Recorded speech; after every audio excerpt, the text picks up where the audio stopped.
आज की वीडियो में मैं आप सबके साथ शेयर करने वाली हूँ अपने गार्डन की रीसेटिंग। मतलब नए साल के साथ साथ मैं अपने गार्डन के सेटअप को भी चेंज करने वाली हूँ। बहुत सारे पौधे ऐसे भी हैं जो कि डोरमेंसी में जाने के बाद पूरी तरीके से ख़राब हो चुके हैं। उन सारे प्लांट्स को मैं अपने गार्डन से हटा दूँगी। तो वीडियो का एंड तक ज़रूर देखें और हो सके तो लाइक शेयर चैनल को सब्सक्राइब ज़रूर करें। Hello everyone, welcome back to my YouTube channel. तो आज के व्लॉग में मैं आप सबके साथ शेयर करने वाली हूँ अपने गार्डन की रीसेटिंग। मतलब मैं अपने गार्डन के सभी पौधों को अच्छी तरीके से उनको एक नया लुक देने वाली हूँ। जो पुराने पौधे हैं जो कि जिनकी पत्तियाँ पूरी तरीके से काली पीली पड़ चुकी हैं, उनकी सारी पत्तियों को उनके ब्रांच से अलग करेंगे।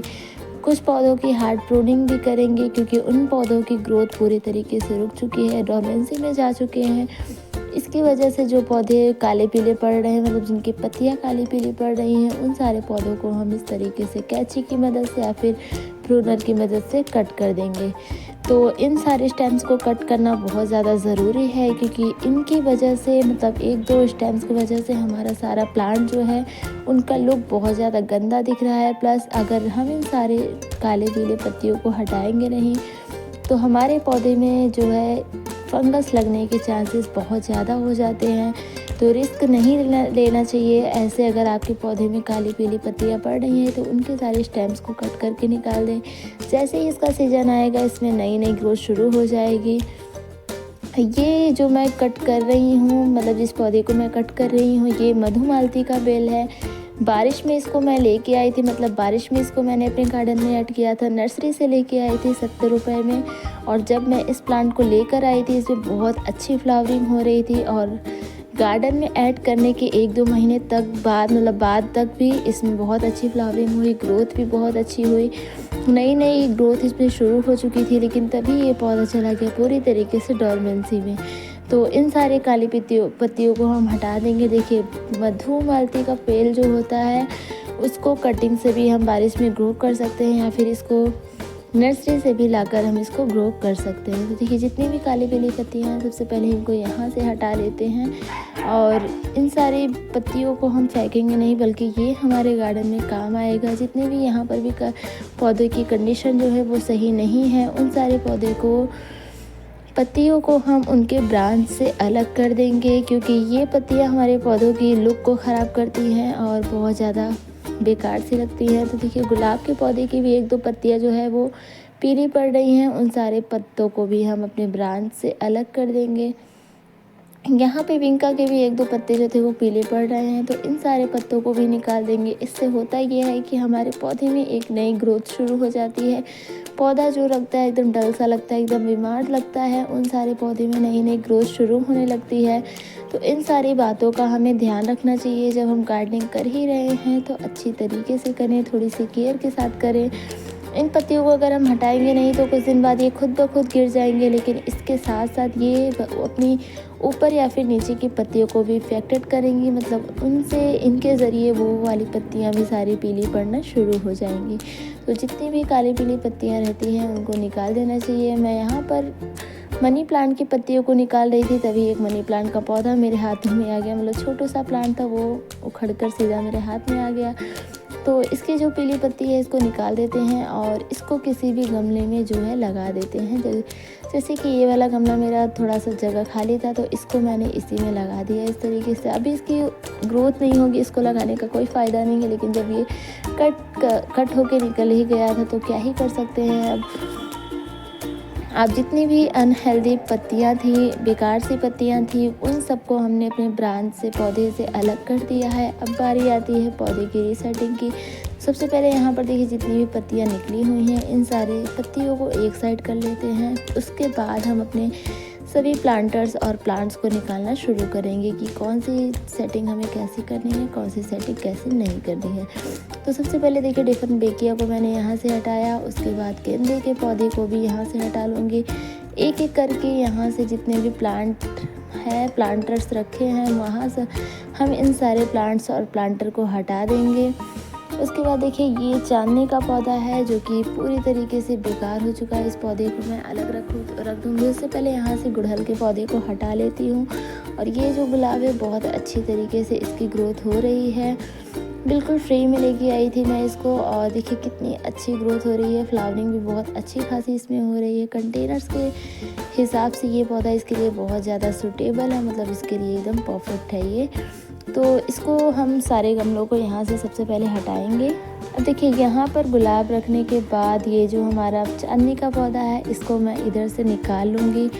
इसकी पत्तियाँ पूरी तरीके से पीली पड़ गई थी, जिसको मैंने कट करके निकाल दिया है, और बहुत ही ज़्यादा ख़राब हो गई थी। ये पौधा पूरी तरीके से डोरमेंसी में जा चुका है।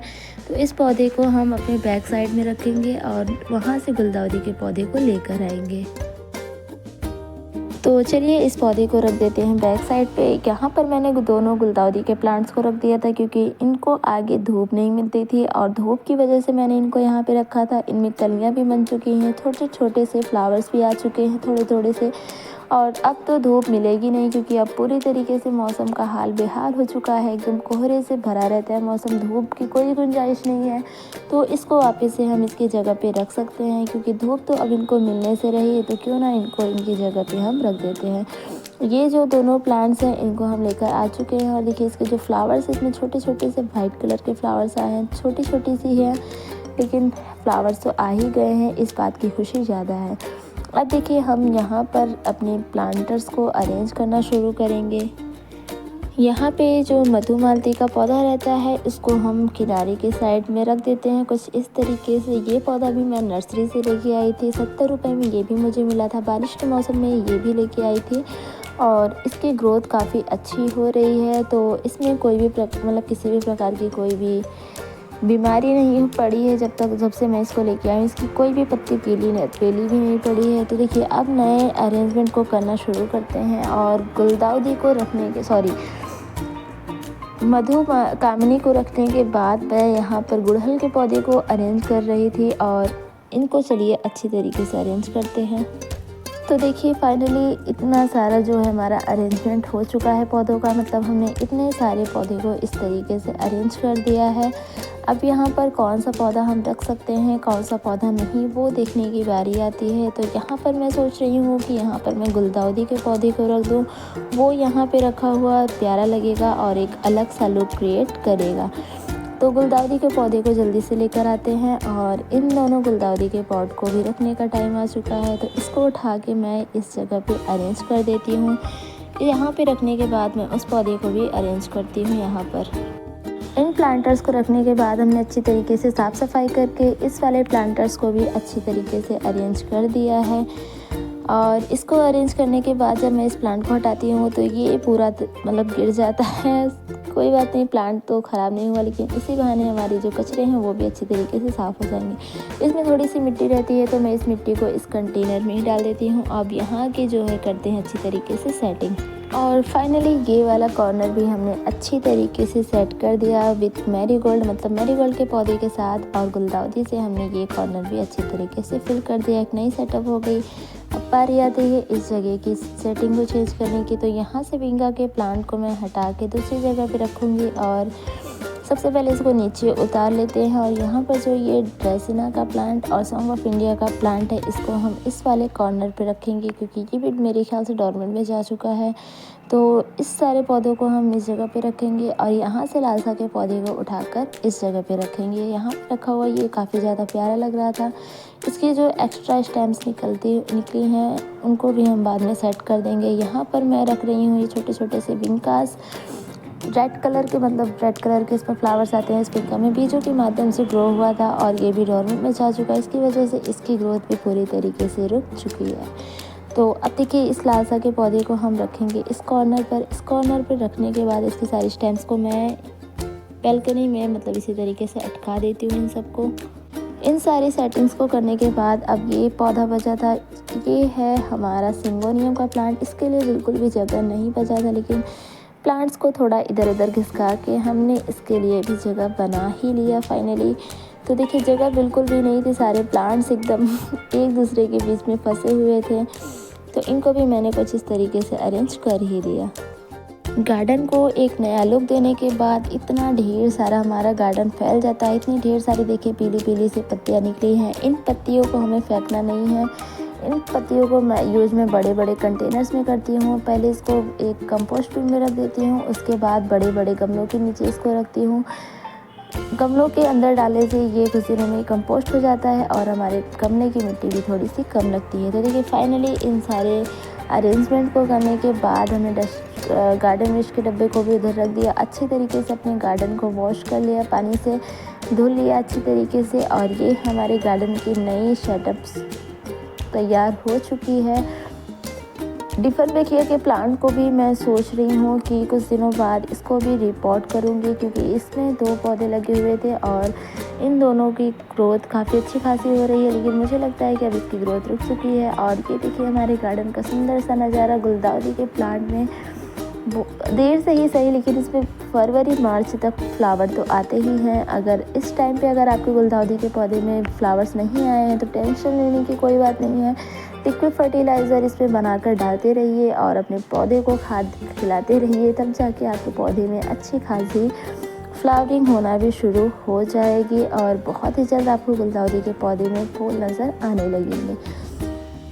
गार्डन को सेट करने के बाद, क्लीनिंग करने के बाद जो सुकून मिलता है उसका कोई मुकाबला नहीं कर सकता। मतलब गार्डन की क्लीनिंग होने के बाद गार्डन और भी ज़्यादा प्यारा लगता है, और जब पूरी तरीके से गार्डन फैला रहता है तो बहुत ही ज़्यादा ख़राब लगता है, एकदम गंदा सा लुक क्रिएट होता है। और लेकिन जब हम गार्डन को अच्छी तरीके से क्लीन कर लेते हैं तो बहुत ही ज़्यादा प्यारा लगता है।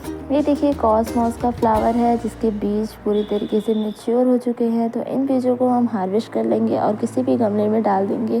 जब इसका सीज़न आएगा तो इसमें नए-नए पौधे बनना शुरू हो जाएंगे। इसके बीजों को संभाल के रखने से फ़ायदा भी है, नहीं भी है। कौन इतना संभाल के रखे, इससे अच्छा कोई किसी भी गमले में डाल देते हैं, पौधा खुद ब खुद तुरंत तो नहीं लेकिन कुछ महीने बाद ज़रूर तैयार हो जाएगा। और ये हमारा छोटू सा नहीं, अब तो ये थोड़ा सा बड़ा हो गया। बड़ा सा टमाटर कुछ दिन में हार्वेस्ट करने के लायक हो जाएगा। इसी के साथ साथ देखिए गुलियाबास के पौधे में बीजों को भी हार्वेस्ट करने का मौका मिला और ढेर सारे बीजों को मैंने इसके इकट्ठा कर लिया है। तो मिलते हैं एक नई वीडियो के साथ। तब तक आप सब अपना ख्याल रखिए, और अगर आप सब ने अपने गार्डन को अच्छा लुक देना चाहते हैं तो अपने गार्डन की सेटिंग को ज़रूर चेंज करें। उनकी काली पीली पत्तियों को हटाते रहें, जिससे आपका फ्लावर जो है और भी उसमें ढेर सारे फ्लावर्स आएँ और आपका पौधा बहुत ही ज़्यादा प्यारा लगे। Thank you so much for watching.